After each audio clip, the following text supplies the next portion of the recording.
ألا وإن من نعم الله على العبد إذا اغتنم هذه الحياة أن يوفقه لحسن ختامها. من اغتنم الحياة في طاعة الله فإن الله يختمها له بخير. ولذلك ينبغي للإنسان أن يسعى جهده في طاعة الله حتى إذا جاءه الموت جاءه على خصلة من خصال الخير. حسن الختام أو حسن الخاتمة يوفق لها من وفقه الله لاغتنام الحياة. إن الله يعظم من العبد اغتنام الليل والنهار حتى يقر عينه بمسك الختام. لا يزال العبد يحافظ على طاعة الله في الليل والنهار حتى يأتيه الأجل على خصلة من خصال الخير التي يحبها الله.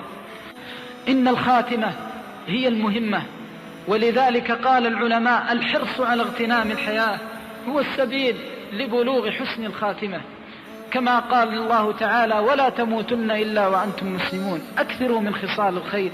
ولذلك أكثر الأخيار من الخير فجاءهم الموت على حسن خاتمة، فمات الواحد منهم قرير العين برحمة الله ومرضاة الله. وإذا غفل العبد عن الله فإن من أعظم ما يبتلى به ألا يوفق لحسن الخاتمة والعياذ بالله. ولذلك من كثرت غفلته حتى ألهته دنياه وتجارته جاءته الخاتمة على تلك الدنيا وهو يبيع ويشتري ويأخذ ويكتري غافلا عن الله جل وعلا لا يدري، نسأل الله السلامة والعافية. فمن أجل نعم الله لمن وفقه الله لكثرة الأعمال الصالحة أن يحسن خاتمته. ومن ثمرات اغتنام الحياة أن الله جل وعلا يكبر منك العمل الصالح خاصة في شبابك، خاصة في اقتبال العمر.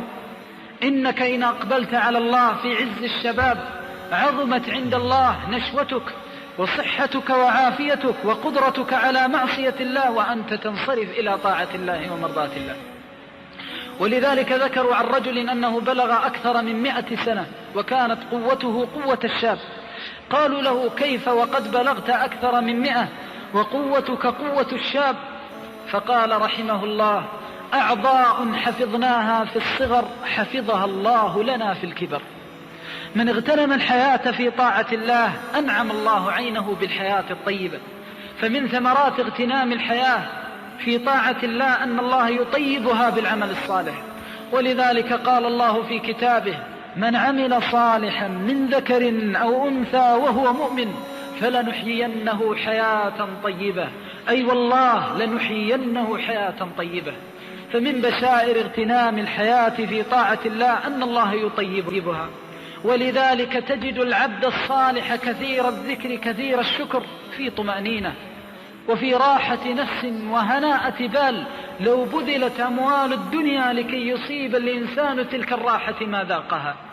إذا صلى الإنسان فرضه وخرج من بيت الله ومسجده كم يجد من الراحة والسلوان، وكم يجد من الطمأنينة التي والله لو بذل لها الأموال ما بلغها ولا حصلها.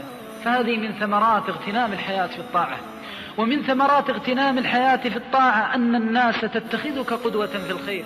وقال الله عن عباده الأخيار: واجعلنا للمتقين إماما.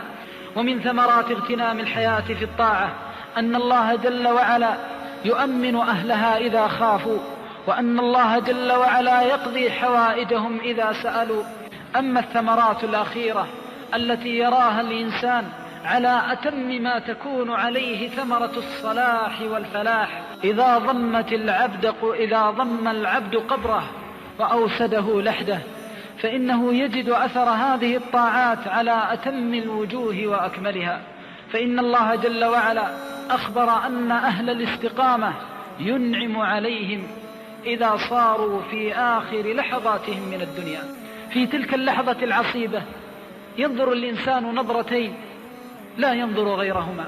أما النظرة الأولى فهي أمامه، وأما النظرة الثانية فهي وراءه. فإذا نظر أمامه أصابه الخوف، وإذا نظر وراءه أصابه الحزن. أما النظرة التي إلى ورائه فإلى أبنائه وبناته، إلى الذرية الضعيفة التي يتركها من ورائه، إلى أزواجه، إلى عشيرته، إلى قرابته، ينظر إليهم بقلب متقطع مليء بالحزن. أما النظرة التي أمامه فهي نظرة لهذه الدار غير الدار التي يعرفها، وإلى هذا المنزل الذي ما نزله من قبل، وإلى هذه الرحلة التي لا رجعة بعدها، وإلى هذا السفر الذي لا إياب بعده، فيصيبه الخوف لا يدري هل هو قادم على رحمة أو قادم على عذاب، أقادم على جنان وروح وريحان أم قادم على جحيم ونيران وسخط من الديان، لا يدري. فينزل الله جل وعليه الملائكة لكي تقول هذه الجملة: ألا تخافوا، أي لا تخافوا من هذه الدار التي أنتم قادمون عليها، ولا تحزنوا، أي على فراق الذرية. ولذلك ما أعظم الغنيمة وما أعظم الربح وما أعظم الفوز حينما يضجع الإنسان في قبره قرير العين بطاعة الله. وثبت في الحديث عن النبي صلى الله عليه وسلم أن الملكين إذا سأل العبد الأسئلة الثلاث عن دينه، عن ربه ودينه ونبيه صلوات الله وسلامه عليه، قال له: نم صالحا، نم صالحا، لأن الله أصلحه في الدنيا، وهذه عواقب صلاحه في قبره. ولذلك المؤمن الصالح إذا قام في ركعة نافلة واستثقلها وأحس بطولها وجاءته السآمة والملالة في طاعة الله، فليتذكر يوم تكون هذه الطاعة أنسا له في القبر، ليتذكر يوم تكون له هذه الركعة والسجدة نورا له في القبر، ليتذكر يوم تكون له هذه الركعة والسجدة نورا له على الصراط.